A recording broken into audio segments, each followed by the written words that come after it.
اللهم صل على محمد وعلى أعوذ بالله السميع العليم من الشيطان اللعين الرجيم. حسبنا الله ونعم الوكيل، نعم المولى ونعم النصير. بسم الله الرحمن الرحيم. الحمد لله الذي هدانا لهذا وما كنا لنهتدي لولا أن هدانا الله. لقد جاءت رسل ربنا بالحق والصلاة والسلام والتحية والإكرام على أشرف الأنبياء والمرسلين مولانا ومولا الكونين جد الحسن والحسين أبي القاسم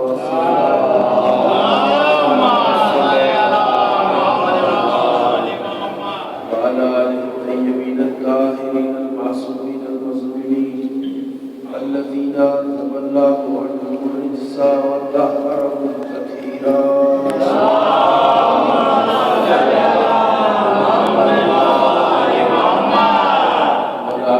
الدائمة الباقية الأبدية على أعدائهم ومنكرين وظالمين أجمعين من الآن إلى قيام يوم الدين. أما بعد، فقد قال الله سبحانه تبارك وتعالى وهو أصدق القائلين: بسم الله الرحمن الرحيم. ومن يبتغي غير الإسلام دينا فلن يقبل منه وهو في الآخرة من الخاسرين. صلوات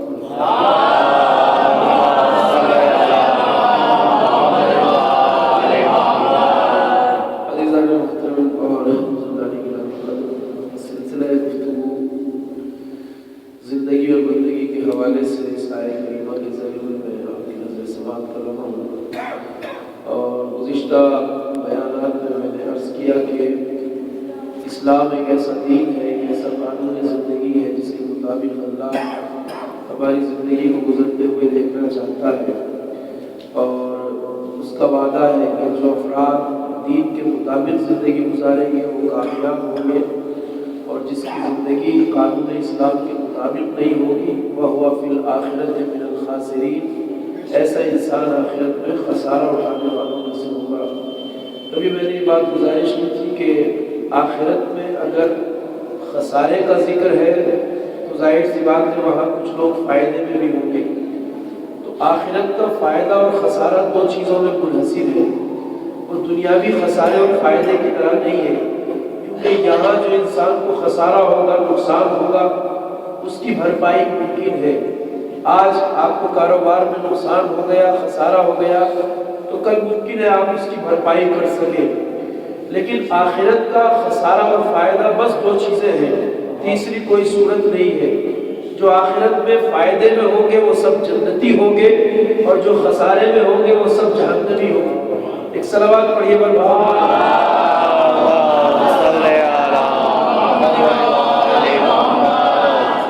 زندگی قرآن قانون حیات اسلام کے مطابق ہوگی وہ فائدے میں ہوں گے، اور جن کی زندگی قانون دین کے مطابق نہیں ہوگی وہ سب خاسرین ہوں گے، یعنی خسارہ اٹھانے والوں میں سے. عزیز الدین جو ہمیں زندگی دیتا ہے وہ ایک ایسی زندگی ہے جو ہر لحاظ سے ہمارے لیے فائدے مند ہے. ایک انسان اگر دین کے اخروی فائدے کو چھوڑ دے، ایک ابدی زندگی ہے جسے ہمیں گزارنا ہے، اس چند روزہ زندگی کے مقابل میں ایک ابدی زندگی ہے جس کی کوئی حد اور مقدار معین نہیں ہے. میں نے عرض کیا اگر اس زندگی سے بھی قطع نظر کر لیا جائے، اگر انسان اپنی دنیاوی زندگی کے لیے ہی دین کو دیکھے، تو اگر یہ قانون صرف اس دنیاوی زندگی کے لیے ہو تب بھی قابل عمل ہے.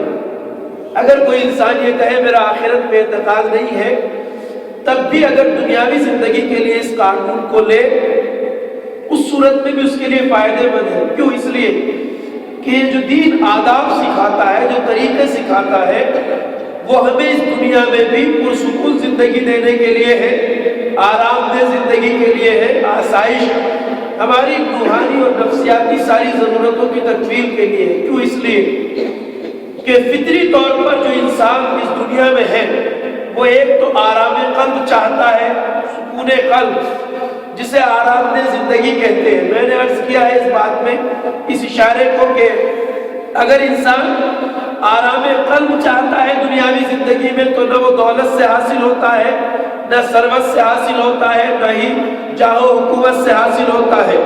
آرام قلب کے لیے ایک چیز قرآن نے بیان کی، الا بذکر اللہ تطمئن القلوب۔ اگر سکون قلب کسی کو ملتا ہے تو اللہ کی یاد سے ملتا ہے۔ پہلی بات تو یہ کہ اگر زندگی میں سکون چاہیے تب بھی دین سے وابستہ ہونا چاہیے اسے۔ دوسری چیز جو ہے وہ یہ ہے کہ انسان فطری طور پر عزت کا خواہاں ہے۔ اس دنیا میں کوئی انسان ایسا نہیں ہے جو عزت نہ چاہتا ہو۔ کوئی ہے ایسا جو یہ چاہتا ہو میں سماج میں ذلیل بن کے رہوں؟ کوئی نہیں چاہتا۔ پست سے پست تر انسان بھی یہ چاہتا ہے کہ وہ سماج میں عزت دار بنے۔ حتیٰ کہ وہ انسان جس کا کوئی معیار نہیں ہے وہ بھی یہ چاہتا ہے کہ میں عزت دار بنوں۔ تو سماج میں اگر ہم دو چار کی طرح یہ فیصلہ کرنا چاہیں کہ اگر انسان عزت دار بننا چاہتا ہے، عزت دار جینا چاہتا ہے، تب بھی اس کے لیے ضروری ہے کہ وہ دین کے اصولوں پہ عمل کرے۔ جو دین کے اصولوں پہ عمل نہیں کرے گا وہ سماج میں عزت دار بھی نہیں بن سکتا۔ مثلا دین کہتا ہے باکردار بنو، دین کہتا ہے کہ معیار ہونا چاہیے تمہارا، دین چاہتا ہے کہ تم سچے بنو، دین چاہتا ہے کہ تم بلند کردار ہو، دین چاہتا ہے کہ جھوٹ نہ بولو، دین چاہتا ہے کہ چوری نہ کرو، دین چاہتا ہے کہ کسی پہ ظلم نہ کرو۔ یہ ساری چیزیں دین چاہتا ہے یا نہیں؟ سماج میں ہم دوسروں کے مددگار بنے، معاون بنے، سماج میں باکردار بنے، غریبوں کی مدد کرنے والے بنے۔ اب سوچئے سماج میں سچ بولنے والے کی عزت ہے یا جھوٹ بولنے والے کی؟ سماج میں باکردار کی عزت ہے یا بدکردار کی؟ سماج میں غریبوں کی مدد کرنے والے کی عزت ہے یا ظلم کرنے والے کی؟ معلوم یہ ہوا کہ مذہب نے جو اصول دیے ہیں وہ اصول پہلا کام یہ کرتے ہیں کہ جو ان کا پابند بن جائے وہ سماج میں عزت دار بن جائے۔ سبحان اللہ۔ ایک صلوات پڑھیے بر محمد۔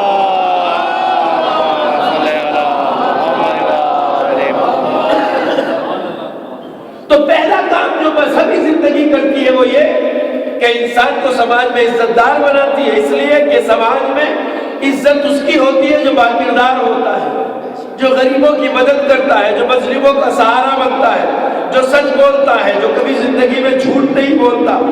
تو پہلا فائدہ مذہب کا یہ ہے کہ انسان کو عزت دار انسان بناتا ہے، جو انسان کی فطری خواہش ہے۔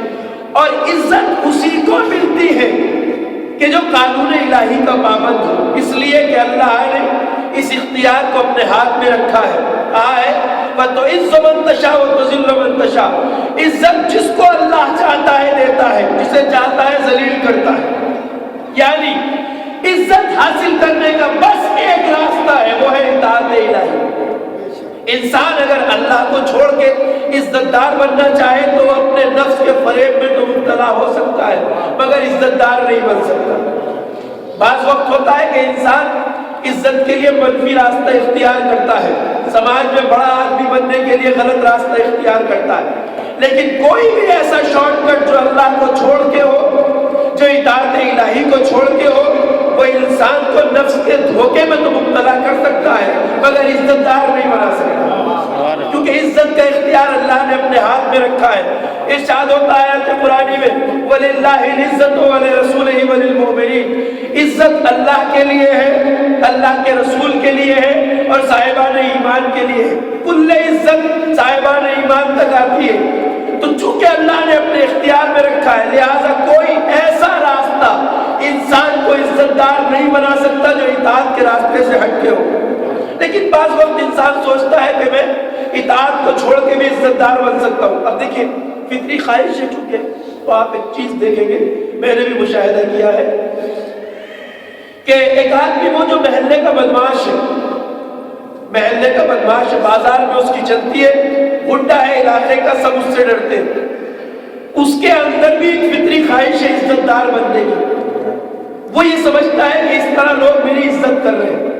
تجربہ کر کے دیکھ لیجیے آپ، اگر کبھی آپ کسی بدماش صاحب کے ساتھ چلیں گے جنہیں آپ بھائی کہتے ہیں تو وہ آپ کو بار بار یہ بات جتانا چاہے گا کہ لوگ میری بڑی عزت کرتے ہیں۔ کیسے ہوتا ہے؟ کبھی بازار میں ساتھ چل کے دیکھیے، چونکہ سارا بازار اس سے ڈرتا ہے تو ظاہر سی بات ہے ہر دکاندار کھڑے ہو کے سلام کرتا ہے، بھائی سلام، ہر ریڑھی والا، ہر کچھ بیچنے والا بیچارہ اپنے کاروبار کو بچانے کے لیے اسے سلام مارتا ہے، ان لوگوں کی اپنی زبان میں سلام ٹھوکتا ہے کہ نہیں؟ تو اب ان کو آپ دیکھیں گے فطری طور پر کہ جو ساتھ چلتے ہیں ان کی طرف مڑ کے کہتے ہیں کہ دیکھ رہے ہو جدھر سے جاتا ہوں یار لوگ میرا احترام کرتے، عزت کرتے، مجھے سب سلام مارتے، حالانکہ اسے خود پتا ہے یہ سلام عزت سے نہیں کیا جا رہا ہے بلکہ اس سے ڈر سے کیا جا رہا ہے۔ آج کوئی بڑا بدماش ہاتھ پیر توڑ دے اس کے تو کل سے کوئی اس کی طرف دیکھنا بھی گوارا نہیں کرے گا۔ تو عزت یہ بھی چاہتا ہے، تسکین یہ بھی چاہتا ہے اپنے نفس کی، مگر غلط راستہ کبھی انسان کو عزت نہیں دیتا، عزت وہی راستہ دیتا ہے جو اللہ نے معین کیا۔ ایک صلوات پڑھیے محمد۔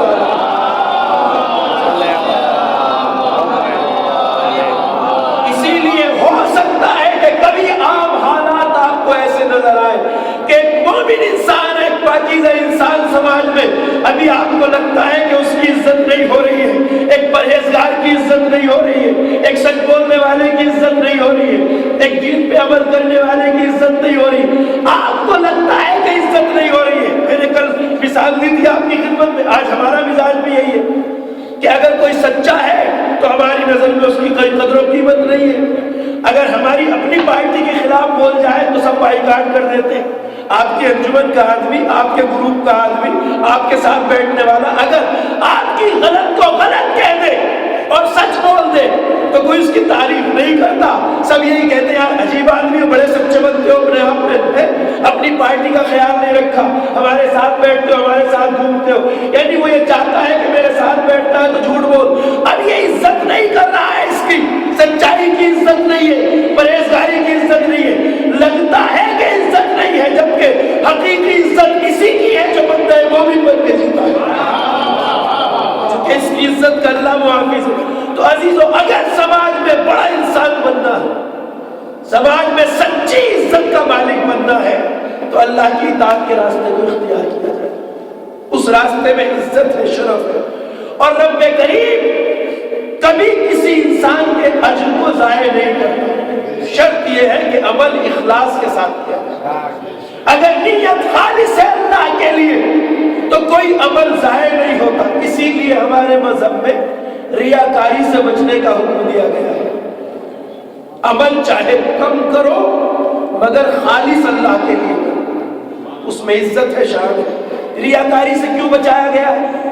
کبھی کبھی اچھا عمل کر کے انسان عزت کمانا چاہتا ہے، مقصد اس کا لوگوں کو دکھانا ہوتا ہے، اور یہ زبانوں پہ لوگوں کے آ جاتی ہے بڑا دکھاوے والا آدمی، عزت نہیں ملی نا اس کو، کیونکہ ہم سمجھتے ہیں کہ ایک انسان اس لیے عبادت کرتا ہے کہ صاحب مسجد جانا چاہیے بھائی، چونکہ سارے محلے والے نمازی ہیں، اور بھائی نماز پڑھیں گے تو لوگ اچھی نظر سے دیکھیں گے۔ اگر نماز پڑھنا اس لیے ہے صرف کہ چونکہ اچھے لوگ نماز پڑھتے ہیں، عزت دار میں بھی پڑھ لوں، تو یہ گویا ان لوگوں کو دکھانے کے لیے نماز پڑھنا ہے۔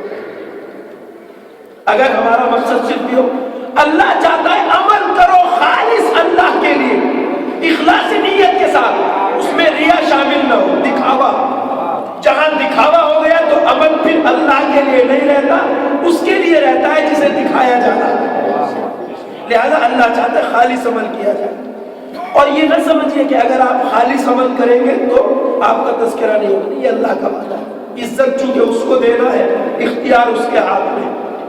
تو ریاکار کا عمل اس لیے ضائع جاتا ہے، کہتے ہیں ریاکار سے زیادہ خسارے میں کوئی نہیں ہوتا، اس لیے کہ چونکہ غلط راستے سے عزت کمانا چاہتا ہے دکھا کے، تو نہ اسے سماج میں جیتے جی عزت ملتی ہے اور نہ ہی قیامت میں اس کا اجر ہے، یعنی دنیا میں بھی خالی ہاتھ، آخرت میں بھی خالی ہاتھ۔ روایتوں میں ہے کہ ریاکار جب اپنے عمل کی جزا مانگے گا قیامت میں تو اس کے عمل کو اس کے منہ پہ مار دیا جائے گا اور کہا جائے گا کہ جا اجر اس سے لے جس کو دکھانے کے لیے کیا۔ سبحان اللہ، بھائی وہ دینے کی پوزیشن ہوگی، اجر اس سے لینا جسے دکھانے کے لیے کیا تھا، میرے لیے کیا ہوتا میں اجر دیتا۔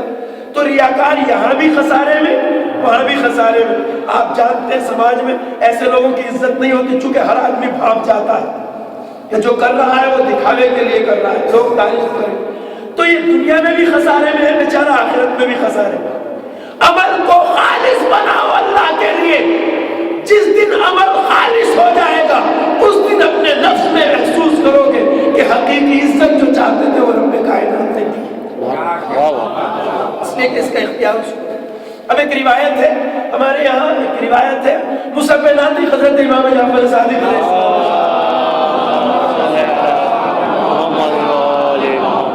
مولانا فرماتے ہیں بنی اسرائیل میں ایک عبادت گزار تھا. سنیے گا یہ واقعہ اور میں اس گفتگو کو آگے بڑھاؤں گا انشاءاللہ.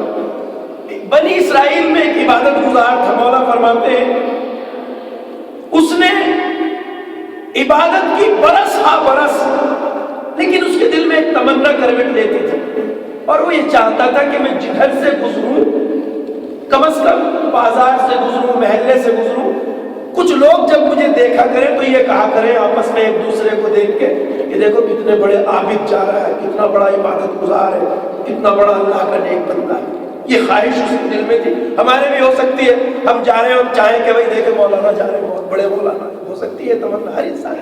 ایک لوہا خان بھی چاہ سکتا ہے کہ جدھر سے جاؤں لوگ کہا کہ کتنا بڑا لوہا خان جا رہا ہے. تو اسی طرح یہ چاہتا تھا کہ جدھر سے گزروں لوگ میرے بارے میں ایک دوسرے سے کہا کریں کہ دیکھو کتنا بڑا عبادت گزار. لیکن کہتا ہے کہ برس ہا برس گزر گئے عبادت میں، مگر کبھی یہ تمنا پوری نہیں ہوئی. کہیں سے کان میں یہ بات پڑی ہی نہیں کہ کوئی ذکر کر رہا ہو اس کا. یعنی یہ رس جو کان میں بھولنا چاہیے تھا اس کا، زندگی کٹ گئی مگر 60-70 سال زندگی کا آخری پڑاؤ آ گیا عبادتیں کرتے ہوئے، بندگیاں کرتے ہوئے، مگر یہ تمنا پوری نہیں کہ کوئی یہ کہے کہ یہ عبادت گزار ہے. آخر ایک دن اس نے سوچا کہ پوری زندگی گزار دی اس حسرت میں، چھوڑو آج سے اس تمنا کو دل سے نکال پھینکوں. جب بندگی کر ہی رہا ہوں تو آج سے خالص اپنے اللہ کے لیے، آج سے خالص جو کروں گا اپنے رب کے لیے. اب مجھے تمنا نہیں کوئی کچھ کہے نہ کہے. اور جب اس نے اللہ سے عہد کر لیا، دل میں پیمان کر لیا، تو اس نے یہ عجیب معجزہ دیکھا کہ اب تمنا نہیں ہے مگر جدھر سے گزرتا ہے لوگ احترام میں کھڑے ہو جاتے ہیں. کہتے ہیں اللہ کا ایک بندہ سمجھ گیا کہ عزت دینا اللہ کا کام ہے، کسی اور کو. سبحان اللہ. ایک صلوات پر یہ بن محمد.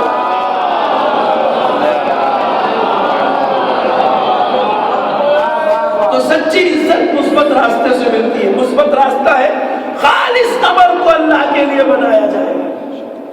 جتنا عمل کو اللہ کے لیے خالص کرتے جاؤ گے اتنا سماج میں عزت ملتی جائے گی. کوئی بھی کام آپ کرتے ہو اللہ کے لیے جو کام کر رہے، غریبوں کی مدد کرنا، مسکینوں کا سہارا بننا، لوگوں کی امداد کرنا، مسجد میں آنا، لوہا خوانی کرنا، مجلس پڑھنا، مرثیہ خوانی کرنا، جس چیز میں بھی انسان عزت چاہتا ہے پہلا کام ہے اس کے لیے خالص بنا لے دل کو، جس کے لیے کرنا، جس کے لیے کرنا. اس لیے کہ اللہ اجر کو ضائع نہیں کرتا. اب میں آپ کو ایک روایت سناتا ہوں. کہتے ہیں ایک عابد و زاہد انسان بندہ پروردگار ایک بیابان سے گزر رہے تھے، چٹیل بیابان. وہاں سے اللہ کا نیک بندہ گزر رہا. بیچ بیابان میں اس نے یہ دیکھا کہ بھری دوپہر ہے، سورج چمک رہا ہے.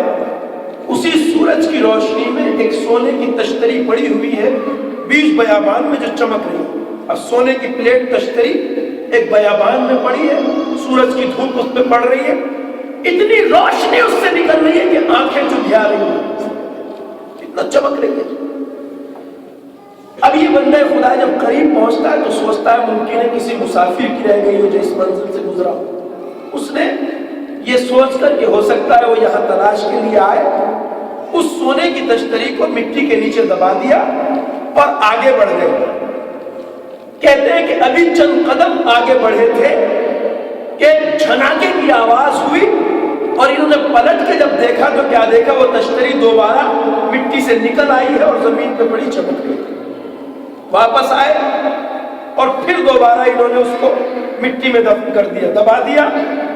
اور ابھی پھر چند قدم بڑھے تھے کہ پھر جھناکا ہوا، ایک آواز، اور پھر پلٹ کے دیکھا تو جب 3 بار یہی واقعہ ہوا تو اللہ کی بارگاہ میں التجا کی بارے رہا، اے میرے پروردگار یہ کیا ماجرا ہے دیکھ رہا ہوں تو آواز قدرت آئی، اے میرے بندہ پاک، یہ سونے کی تشتری مثال ہے میرے بندے کے اس عمل کی، تمثیل ہے اس عمل کی جسے وہ لوگوں کی نظروں سے چھپا کر خالص میرے لیے کرتا ہے۔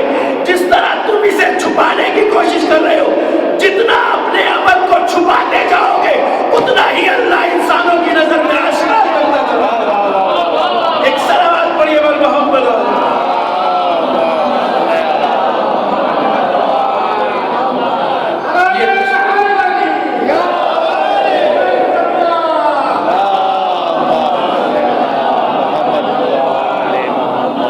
یہ تشتری مثال ہے، تمثیل ہے میرے بندے کے اس خالص عمل کی جو وہ اخلاص نیت کے ساتھ میرے لیے کرتا ہے۔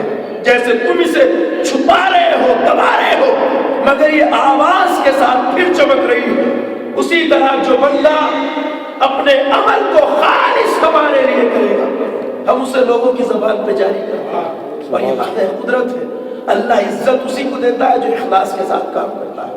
لہذا اچھا ایک بات آپ نوٹ کیجئے، 14 معصومین میں سے ہر شخصیت کے بارے میں آپ نے سنا ہے، روایتوں میں آیا ہے کہ یہ وہ ہستیاں تھیں کہ جو رات کے سناٹے میں غریبوں، یتیموں، مسکینوں اور بیواؤں کے گھر پہ اسے پہنچاتے تھے۔ میں نے شروع دن آپ کی خدمت میں گزارش کیا، مولا امیر المومنین کی شہادت کے بعد پتہ چلا کہ کتنے گھر تھے جو مولا پہ پلتے تھے، گزارش کیا میں۔ اور اسی طرح آپ کو وہاں ملے گا کہ جب واقعہ کربلا کے بعد کسی نے امام زین العابدین سے سوال کیا، مولا ہم نے بعد شہادت آپ کے پدر گرامی کی پشت مبارک پر گٹھے پڑے ہوئے دیکھے، جو آپ کی پیشانی پہ یا گھٹنوں پہ پڑ جاتے ہیں گٹھے، تو ہم نے آپ کے بابا کی پشت مبارک پر بڑے بڑے گٹھے پڑے ہوئے دیکھے ہیں، آقا اس کا سبب کیا ہے؟ تو مولا نے بتایا یہ اس بوجھ کی وجہ سے تھا کہ جو میرے بابا رات میں اپنی پشت پر لاد کر غریبوں اور یتیموں کے یہاں لے جاتے تھے۔ اب میرا کہنے کا مطلب یہ ہے آپ سے کہ ہم جیسے انسانوں کے عمل میں ریا اور دکھاوا شامل ہو سکتا ہے، امکان ہے، مگر معصومین کے یہاں تو بالکل نہیں ہو سکتا۔ ہر معصوم نے یہ کام کیا اپنی زندگی میں، غریب پروری، یتیموں کا سہارا بننا، رزق پہنچانا بھوکوں کے یہاں۔ تو ان کے یہ تذکرے کس طرح زمانے تاریخ پہ آ گئے، سوچنے کی بات ہے۔ کبھی کسی کو بتا کے تو نہیں جاتے تھے، کبھی کسی راوی کو یا رپورٹر کو تو ساتھ نہیں لے کے گئے کہ تم نقل کرنا ہے کہ نہیں؟ یعنی جتنا چھپا کے کیا اتنا ہی واقعات تاریخ میں آ گئے اور بتا دیا رب العزت نے کہ اپنے چھپائے ہوئے عمل کو چھپا ہوا نہ سمجھنا، ہمارا وعدہ ہے کہ ہم زبان قدرت میں اس کو جاری کر کے تمہیں عزت دار انسان کریں گے۔ یہ وعدہ قدرت ہے، معصومین کے سارے واقعے، کتنا کرم کیا مولا نے انسان، سارا تذکرہ اس تاریخ میں، نہ کسی کو دکھایا نہ بتایا، یہ وعدہ قدرت ہے۔ تو پہلی چیز ہے عمل کو خالص بنا لینا، جتنا اخلاص ہوگا اتنا عزت ملے۔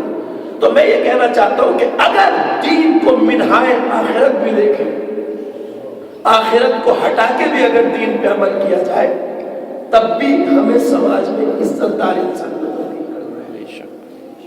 ہماری سماجی عزت کا خیال رکھنا چاہیے۔ مذہب بہت حساس ہے، دیکھیے اللہ نے ہر انسان کو ایک عزت دی ہے، ہم سب کو جو اس نے پیدا کیا ہے۔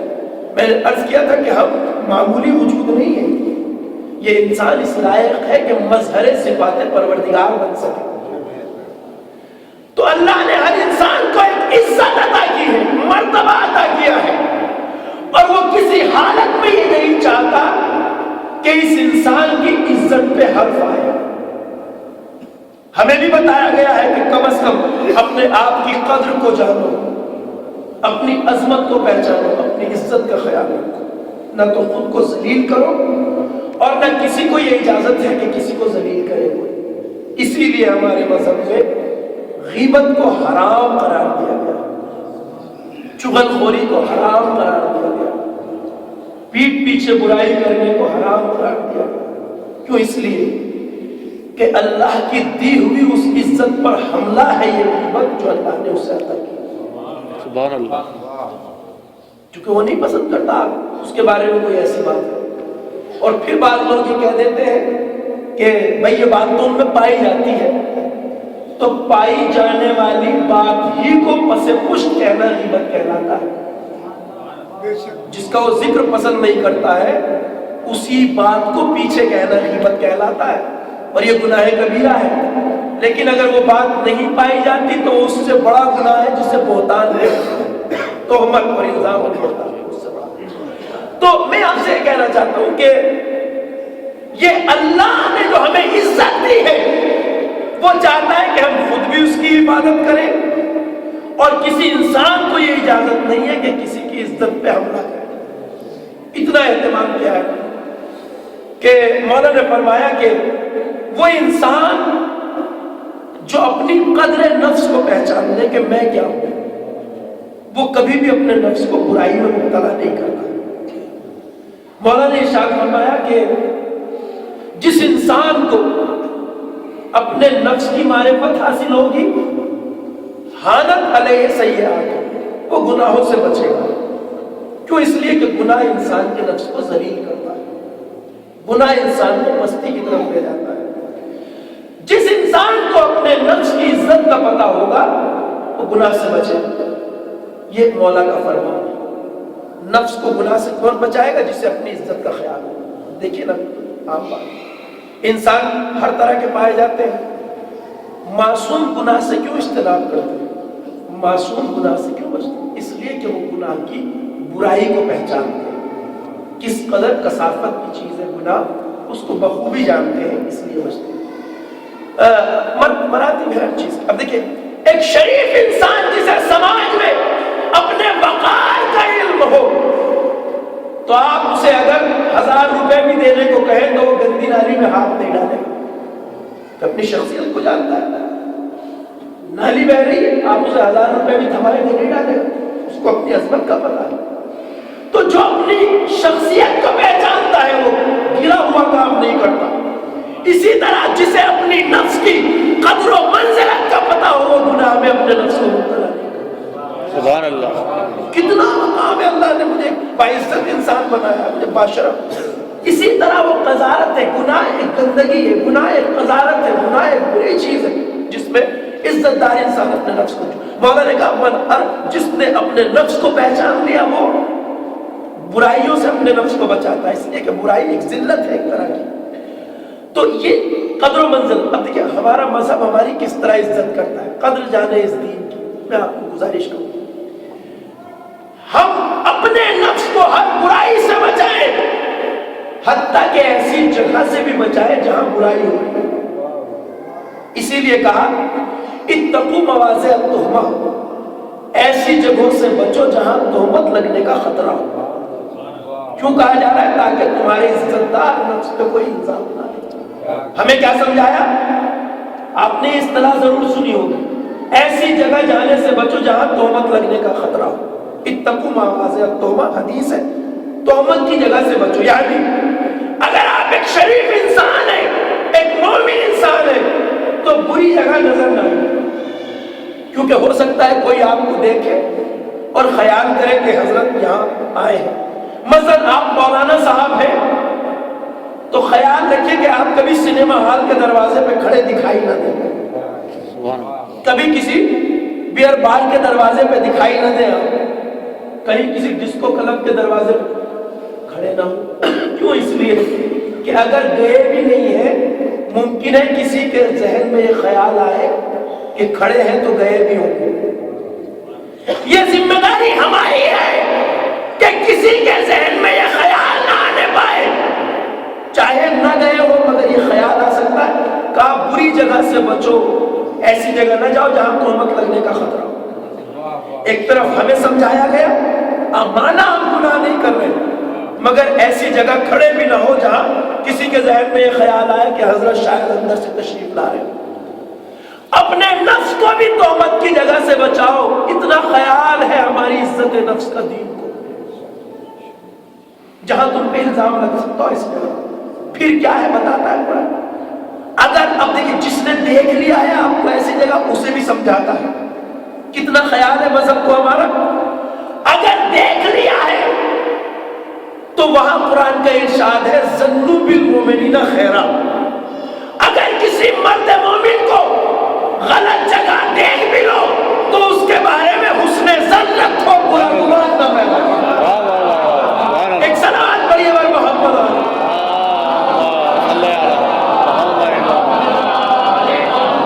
یہ عزت نفس کی حفاظت کے لیے دونوں طرف سے پہرا, اتنا اہتمام دین کرتا ہے.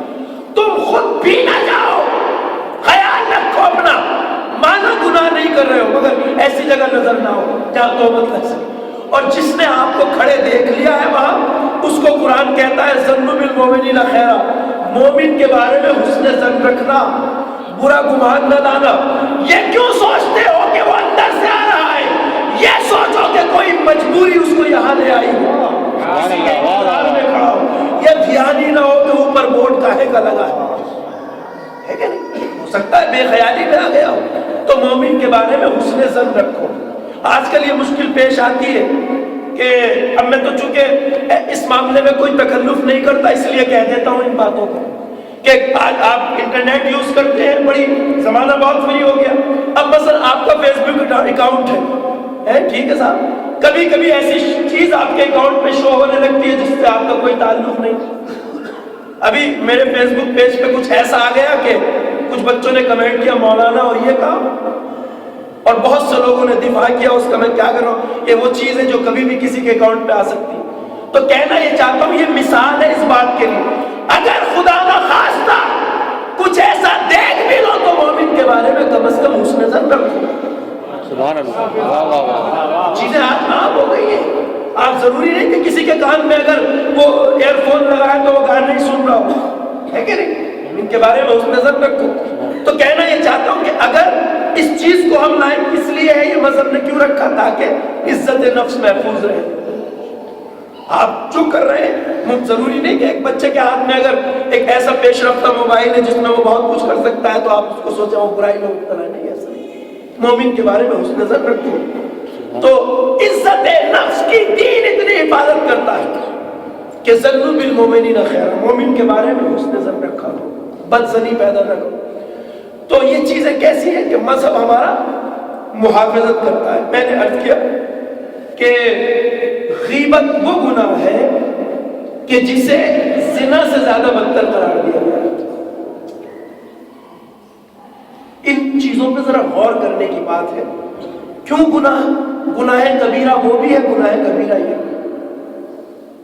مگر زنا سے بدتر وہ بھی بہت بدتر ہے, اس سے بھی بدتر غیبت کو قرار دیا. الغیبت اشد من الزنا. کیوں کہا گیا؟ اس لیے کہ ممکن ہے وہ گناہ کبیرہ دو افراد کے بیچ میں ہوا ہو اور تیسرے کو اس کی خبر نہ ہو, مگر جب کوئی مومن کی غیبت کرتا ہے تو گویا اس کی عزت نفس کو قتل کر دیتا ہے. جتنے لوگوں کے سامنے وہ بات جائے گی ان سب کی نظر میں اس کی حیثیت ختم ہو جائے گی. گویا قتل اگر کوئی دو انسان, اشد من القتل بھی کہا گیا, غیبت قتل سے زیادہ بدتر ہے. قتل میں ایک آدمی مرتا ہے جو قتل ہو جاتا ہے, مگر عزت نفس کا قتل اس سے زیادہ خطرناک ہے. اس لیے کہ مرنے والا مر گیا, مگر جس کی غیبت کی ہے وہ جس تک وہ برائی پہنچے گی اس کی نظر میں اس کا قتل ہوتا چلا جائے گا. اس لیے کہ غیبت وہ چیز ہے جو انسان کے ذہن میں ایک بات کو بٹھا دیتی ہے. کیا کہتے ہیں صاحب, اگر مثال کے طور پہ میں نے کسی کی غیبت سنی ہو, ایک فطری چیز ہے انسان کے, اگر آپ نے کسی کی غیبت سنی کہ ان صاحب میں یہ برائی پائی جاتی ہے تو یقین مانیے آپ جب بھی ان صاحب کو دیکھیں گے, فطری چیز ہے, جب بھی آپ دیکھیں گے آپ کے ذہن میں وہ بات تازہ ہو جائے گی کہ یہ وہی صاحب ہے جن کے بارے میں نے یہ سنا تھا. ہے یا نہیں؟ ہوتا ہے فطری طور پہ. آپ کسی کے بارے میں کوئی بات سن رہے, فطرت ہے انسان کی. تو غیبت سے اس لیے روکا گیا ہے کہ الغیبت اشد من القتل, قتل سے زیادہ بدتر ہے. قتل ہونے میں انسان ایک بار قتل ہو جاتا ہے, مگر غیبت کی وجہ سے جیتا جاگتا انسان بار بار قتل ہوتا ہے, اور اللہ اس کی عزت کو قتل ہوتے نہیں دیکھنا چاہتا. اس لیے ان عیوب پر اتنی زیادہ شدت سے سختی کی گئی۔ الحمدللہ ہم وہ قوم ہیں کہ جن کے پاس صرف اصول نہیں بتائے گئے، ہمارے پاس نمونے بھی ہیں عمل کے۔ اہل بیت اطہار کی زندگی ہمارے لیے سراسر نمونہ عمل ہے۔ اہل بیت اطہار کا طریقہ حیات ہمارے لیے نمونہ عمل ہے، اور یہ ایسی چیز ہے جو عزت نفس کی حفاظت کے لیے۔ کہنے کا مطلب یہ ہے کہ انسان کو غور کرنا چاہیے ان مطابق۔ ایک مومن کا احترام کتنا ہے؟ کہتے ہیں مومن کی عزت جو ہے وہ حرم الہی کے برابر ہے۔ مومن کی عزت حرم الہی کے برابر ہے۔ احادیث میں موجود یہ بات۔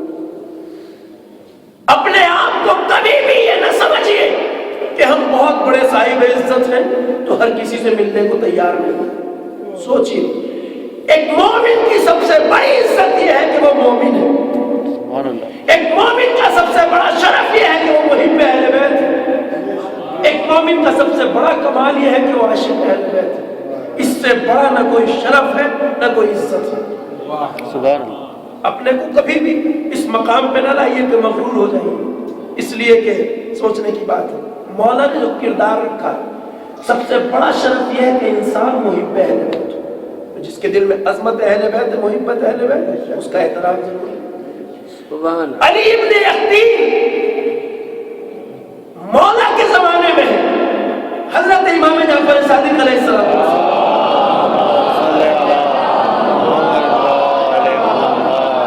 اور امام کے حکم سے اتنی بڑی پوسٹ پر ہے کہ آپ ہارون الرشید کے وزیر اعظم ہیں۔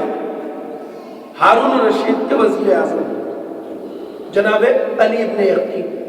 کتنا بڑا ہوگا وہ آدمی جس کی حکومت کا دائرہ سمرقند و بخارا سے لے کے روم تک پھیلا ہوا ہو۔ آج کا عرب تھوڑی، پوری دنیا عرب، اس میں ایران بھی شامل تھا، افغانستان بھی شامل تھا، ادھر روم تک حکومت تھی مسلمانوں کی جب ہارون الرشید حاکم تھا۔ اتنی بڑی اسلامک اسٹیٹ کا وزیر اعظم کون ہے؟ علی ابن یقطین۔ عہدے کو کیوں سنبھالا؟ امام نے خود حکم دیا کہ یہ نہ سمجھو کہ تم ظالم کے مددگار بنو، بلکہ یہ اس لیے عہدہ قبول کرو کہ ممکن ہے کسی مومن کی پریشانی کو دور کر سکو۔ سبحان اللہ۔ یہ ہوتا ہے نا کہ حکومت ظلم میں ہم ایک ظالم کی مدد کرنا ممنوع ہے۔ دیکھیے میں یہاں ایک چیز تجزیہ سناتا ہوں آپ کو۔ ہم معصومین کے کردار کے بارے میں جتنا غور کرتے جائیں گے اتنے معارف ہمارے سامنے عرض کروں۔ مولا کے ایک چاہنے والے نے، صفوان جمال نے، ایک بار حج پہ جانے کے لیے اپنے اونٹ دیے ہارون الرشید کو۔ غور کیجیے گا اس سیرت میں، بہت قابل غور ہے یہ بات۔ صفوان جمال اس لیے کہا جاتا ہے کہ آپ کے پاس بہت سارے اونٹ تھے، وہ اونٹ جو سواریوں میں استعمال ہوتے ہیں۔ گویا آج کا ایک ٹریول ایجنٹ جس کے پاس بہت ساری گاڑی ہو، جس کی ایجنسی میں، ایسا آدمی جناب صفوان جمال کا کاروبار یہ تھا کہ آپ کے پاس بہت سارے اونٹ تھے جو آپ کرائے پہ دیتے۔ مولا کے چاہنے والے تھے، بہت سارے اونٹ تھے ان کے پاس، جیسے آج کسی کے پاس بہت ساری گاڑیاں ہوتی ہیں ایجنسی کے پاس۔ تو صفوان جمال مولا کے چاہنے والے تھے۔ سفر حج کے لیے مامون ہارون الرشید نے ان کے سارے اونٹوں کو بک کر دیا۔ اس پہ خلیفہ کا سارا سامان، کنیزے، غلام اور یہ سب جائیں گے مکے حج کے لیے بغداد سے۔ صفوان جمال نے یہ سودا کر لیا۔ اس کی خبر امام کو ملی، مولا کو، تو صفوان جمال کو بلایا، چاہنے والا تھا، قریب بٹھایا، کہا صفوان میں نے سنا ہے تم نے اپنے سارے اونٹ کرائے پہ اٹھا دیے ہیں۔ کہا مولا۔ کہا کس کو؟ کہا کہ خلیفہ جا رہا ہے۔ کہاں جا رہا ہے؟ حج کے اوپر۔ تو مولا نے کہا کہ تم جانتے ہو تمہارا یہ سودا صحیح نہیں ہے۔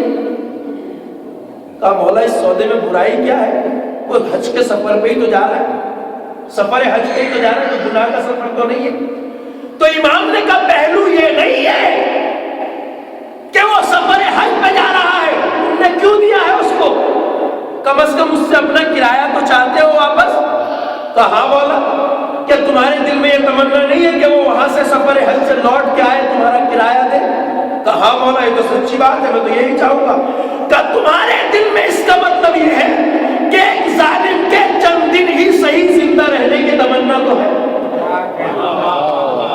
تم یہ چاہتے ہو ایک ظالم اتنے دن زندہ رہے کہ وہ جائے اور لوٹ آئے اور تمہارا کرایہ دے؟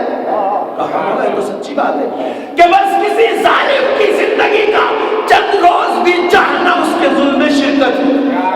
واہ واہ واہ سبحان اللہ. اب ان کے کئی 100 اونٹوں کا وعدہ تھا. چونکہ سچے چاہنے والے تھے، بات سمجھ میں آ گئی کہ مولا اب کیا کروں.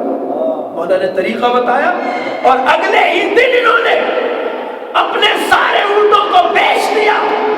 اور اب جب اس کی خبر مامون الرشید کو ہوئی تو بلایا ہارون الرشید کو. صفوان یہ کیا کیا تم نے؟ ہمارا تم سے سودا طے تھا. کہ خلیفہ میں نے تو کوئی کام ہی نہیں رہا، میں نے تو اپنے سارے اونٹ بیچ دیے. کہ کیوں بیچے؟ کہ بس میرا دل چاہا. کہ میں صفوان میں اچھی طرح جانتا ہوں کس کے کہنے پہ تو نے اپنے اونٹوں کو بیچا. ایک صلوات پڑھیے اور محمد.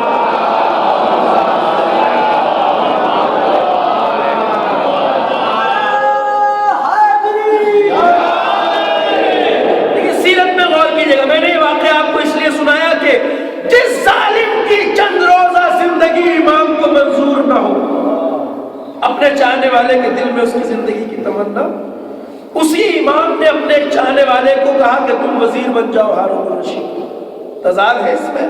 تضاد نہیں ہے. اس لیے کہ مولا نے کہا کہ یہ عہدہ تو نہ سنبھالے گا علی ابن یقین تو کوئی اور سنبھالے گا. لیکن اس کو اس لیے مت لو عہدے کو کہ تم اس کی حکومت کے مددگار بننا چاہتے ہو، بلکہ اس لیے لو کہ تاکہ تم اپنے اس عہدے کے ساتھ کسی مظلوم کی مدد کر سکو، کسی غریب کا سہارا بن سکو، کسی چاہنے والے کو نجات دے سکو. اور تاریخ گواہ ہے کہ جناب علی ابن یقین نے پوری زندگی یہی کیا.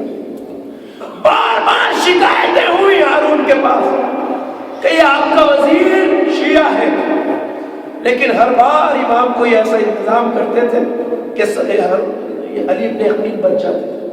اور اس میں وہ سارے واقعات ہیں جو آپ نے شاید کبھی سنے ہو. میں اس بات تک لانا چاہتا ہوں آپ کو کہ مومن کی عزت امام کی نظر میں کیا ہوگی. تاریخ کہتی ہے کہ علی ابن یقین نے یہ وزارت عظمیٰ کا عہدہ لے لیا. طریقہ امام نے جو اس کو بتایا وہ عبادت کا وہی تھا جو چاہنے والوں کا. کئی بار شکایتیں ہوئی. اب میں چونکہ ذکر کر دیا میں نے علی ابن یقین کا تو تھوڑا سا خاکہ سنا دوں تاکہ آپ کے ذہن میں رہے. وزیر ہیں ہارون الرشید کے، چاہنے والے ہیں امام کے سچے. ایک دن کسی نے کہا کہ ہارون الرشید تمہیں نہیں پتا تمہارا یہ وزیر اعظم تو جعفر صادق کا چاہنے والا ہے، انہی کے طریقے پہ نماز پڑھتا ہے، انہی کے طریقے پہ وضو کرتا ہے. کہا کہ ایسا نہیں ہو سکتا. کہا چلیے ہم آپ کو دکھا دیں گے، ہم نے تو بارہا دیکھا ہے. امام نے اس دن اپنے غلام کو بھیجا علی ابن یقین کے پاس اور کہا علی ابن یقین آج تمہارے لیے وضو کا طریقہ بدل گیا. آج کا جو وضو کرنا وہ اہل سنت کے طریقے پہ کرنا. چونکہ امام نے کہہ دیا تو آج کی نماز کے لیے یہی وضو صحیح کی تائید ہے. علی ابن یقین کو تھوڑی سی حیرت ہوئی، مگر کیا ہوا تھا جہاں وضو کرتے تھے وہاں ایک سوراخ بنایا گیا تاکہ وہاں سے ہارون الرشید دیکھ سکے. اب جو ہارون الرشید نے اس سوراخ سے دیکھا وضو کرتے ہوئے تو وضو تو وہی تھا جیسا خود کرتا تھا. اور نتیجہ یہ ہوا کہ ان شکایت کرنے والوں کی اس نے گڑا اڑوا دیا اور علی ابن یقین محفوظ ہے. امام نے کہا نا ایک بار بہت ہی قیمتی لباس، فاخر لباس خلیفہ وقت نے اپنے اس وزیر علی ابن یقین کو دیا. بہترین لباس دنیا کا ہے، قیمتی ترین، گران قیمت ترین. اب چونکہ مولا کا چاہنے والا تھا، ہر چاہنے والے کی تمنا ہوتا ہے مولا کی خدمت کرنا. جب یہ لباس اتنا خوبصورت ملا علی ابن یقین کو تو آپ نے یہ لباس مولا کی خدمت میں پہنچوا دیا کہ مولا یہ لباس مجھے پسند ہے، دل چاہتا ہے آپ کی خدمت میں پیش کر دوں. امام نے وہ لباس لے لیا، صندوق میں محفوظ رکھوا دیا. اس چیز کی شکایت پہنچی ہارون الرشید کے پاس. تب تمہیں خبر ہے جو لباس آپ نے دیا تھا وہ جعفر صادق کو دے دیا ہے علی ابن یقین نے. کہا ایسا نہیں ہو سکتا. کیا بات کر رہے ہیں؟ کہا ایسا ہی ہے. کہا نہیں. کہ چل کے دیکھ لیجیے علی ابن یقین کے گھر میں. امام نے پہلے ہی اپنے غلام کے ہاتھوں یہ لباس اسی صبح علی بن یقین کے گھر پہنچا دیا اور کہا علی بن یقین اسے کسی محفوظ صندوق میں رکھنا. اور تاریخ کہتی ہے جب آیا ہارون رشید اس کے گھر پہ, بات چلی, چائے پی, تھوڑی دیر جو بھی بیٹھے, پھر کہا علی ابن یقین ہم نے تمہیں ایک لباس دیا تھا. کہاں دیا تھا؟ کہاں ہے؟ کہا میرے اندر کی کوٹھڑی میں جو صندوق رکھا ہے اس میں محفوظ ہے. تو امام نے اس طرح بچانے کی تدبیریں بھی کی. اب سنیے جس کے لیے میں نے علی ابن یقین کا ذکر کیا, ایک شخص ہے جو وزیر اعظم ہے اتنی بڑی اسلامک اسٹیٹ کا, اتنی بڑی اسلامک اسٹیٹ کا وزیر اعظم.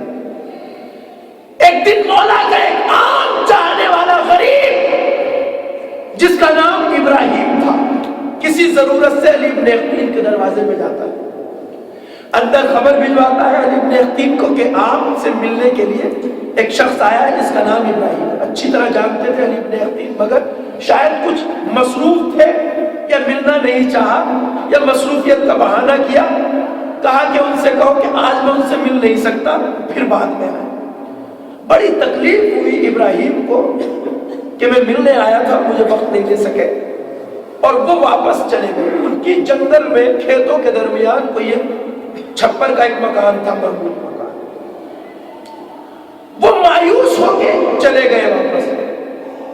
کچھ دن کے بعد علی ابن یقین مولا سے ملنے کے لیے دروازے پہ آئے, مولا سے ملنے کے لیے دروازے پہ آئے. جب اندر یہ کہلوایا علی ابن یقین آیا, کون؟ وزیر اعظم مملکت. امام نے اندر سے کہلوایا کہ مولا نے کہا ہے کہ ہمارے پاس تم سے ملنے کے لیے وقت نہیں. سبحان اللہ. بڑی حیرت ہوئی, جب بھی آتا ہوں مولا گلے لگا لیتے ہیں, ہمارے پاس تجھ سے ملنے کے لیے وقت نہیں. دل میں ایک سوال پیدا ہوا, آخر کو مولا کوئی گستاخی ہو گئی؟ تو مولا نے کہا تمہیں یاد ہے تم سے ملنے کے لیے ہمارا ایک چاہنے والا آیا تھا, تمہارے پاس جس طرح اس سے ملنے کے لیے وقت نہیں تھا اسی طرح ہمارے پاس تم سے ملنے کے لیے وقت نہیں. ایک غریب کھیت میں رہنے والا چاہنے والا ایک وزیر اعظم مملکت کہا جس طرح ابراہیم سے ملنے کے لیے تمہارے پاس وقت نہیں تھا اسی طرح تم سے ملنے کے لیے ہمارے پاس وقت نہیں. کہا مولا خطا ہو گئی, گستاخی ہو گئی, چارہ کار کیا ہے؟ کہا اگر اسے راضی کر لو گے تو ہم ملیں گے تم سے. اتنا بڑا آدمی ہو کے علی ابن یقین جاتے ہیں جنگل میں بیابان, اور اس کے چھپر کے مکان کے پاس کھڑے ہو کے ابراہیم کو آواز دی. ابراہیم باہر آتے ہیں اور ایک بار حیرت میں, علی ابن یقین تم جیسا آدمی میرے دروازے پر, کیا ہوا, کس لیے آئے ہو؟ کہے علی میں ابراہیم میں تم سے معافی طلب کرنے کے لیے. کہا کیا ہوا, کوئی بڑی بات نہیں ہے؟ کہا میں تم مجھ سے ملنے آئے تھے, میں وقت نہیں نکال سکتا. تو کوئی بات نہیں, اس میں کوئی بڑی بات نہیں. تمہیں اذیت ہوئی تھی؟ کہاں تھوڑی تکلیف تو محسوس ہوئی. کہا بس میں تجھ سے وہی معذرت چاہتا ہوں. کہا وہ تو میں نے تمہیں کب کا معاف کر دیا. کہا ایسے نہیں, کہا مجھے اپنے مولا کو راضی کرنا ہے, کوئی ایسا ثبوت تو جسے میں اپنے مولا کو دکھا سکوں. کہا علی ابن یقین تمہیں ثبوت کیسا دے سکتا ہوں؟ کہا نہیں, تمہیں ثبوت ایسا دینا ہوگا جو میں مولا کو دکھا سکوں, جو میرے مولا راضی ہو جائے. ایک چاہنے والے کو مولا کی رضا کا اتنا خیال ہوتا ہے. تو میں نے معاف کر دیا. کہا معاف ایسے نہیں, کوئی ثبوت چاہیے مجھے. کہا کیا کہنا چاہتے ہو؟ علی ابن یقین نے اپنے رخسار کو زمین پر رکھا اور کہا اپنے پاؤں میں جو جوتی ہے اس کے نشان کو میرے دوسرے رخسار پہ ڈالو تاکہ میں امام کو دکھا سکوں. جب تک اپنا منہ نہیں اٹھایا جب تک کہ انہوں نے اپنے پاؤں کی جوتی کو رخسار پہ نہیں لگایا. اور پھر آئے در دولت پہ مولا غلام بخشش کی سند لے کے آیا ہے. تب دروازے دولت پہ آئے, امام نے سینے سے لگا کے کہا علی ابن یقین ہم ایسے چاہنے والوں کو چاہتے ہیں جیسے تم. ایک صلوات پڑھیے بر محمد علی.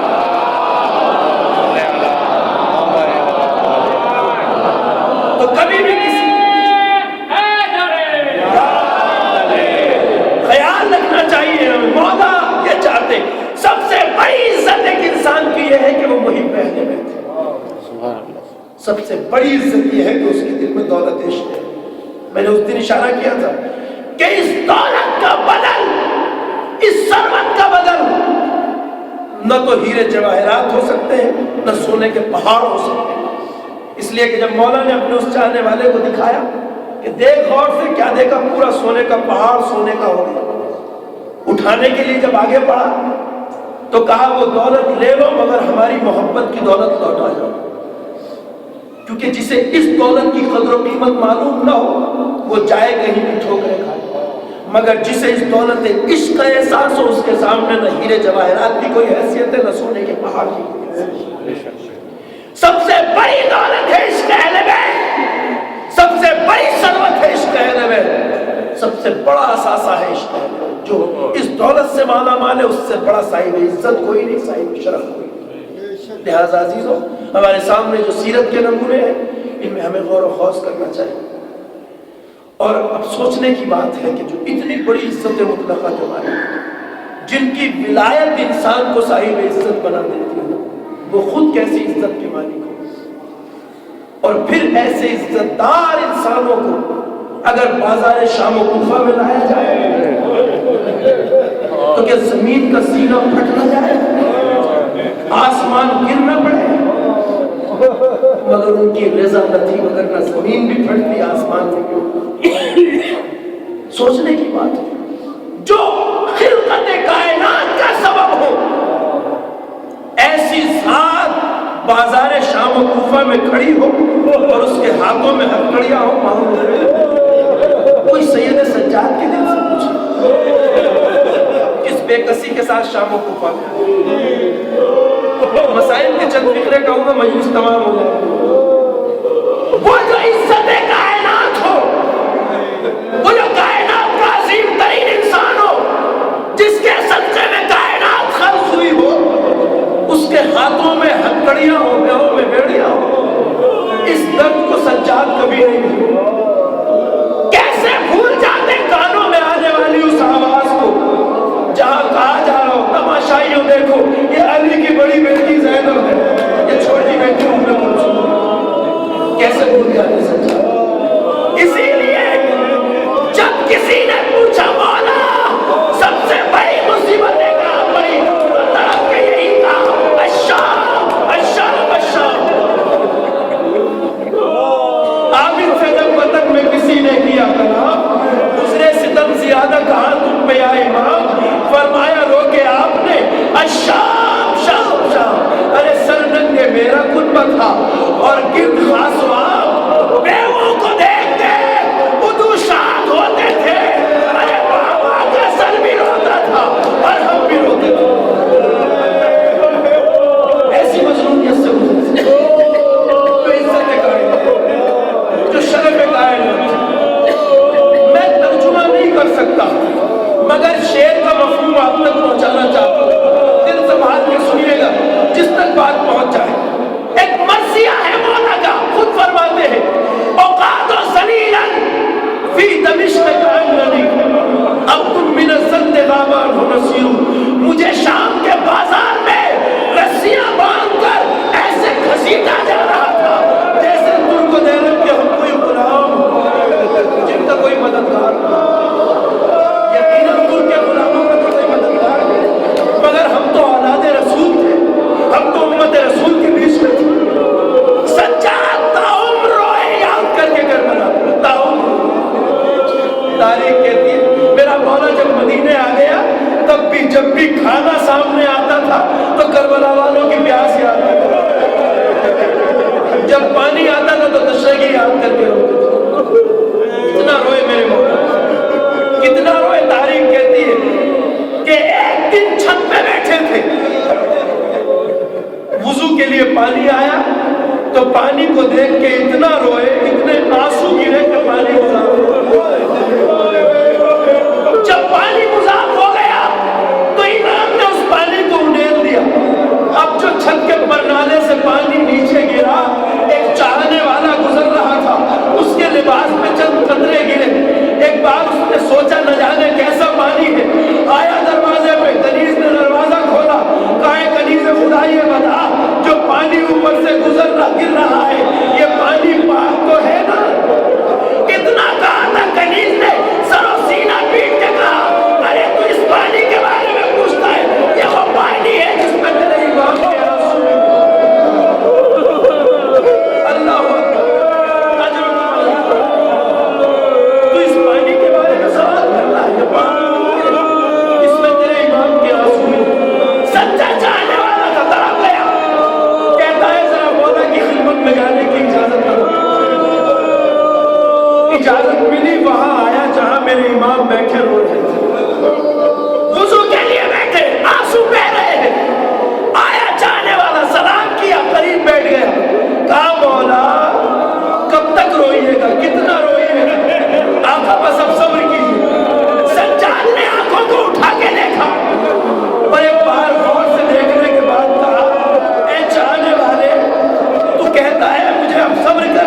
وصالحها وبنيها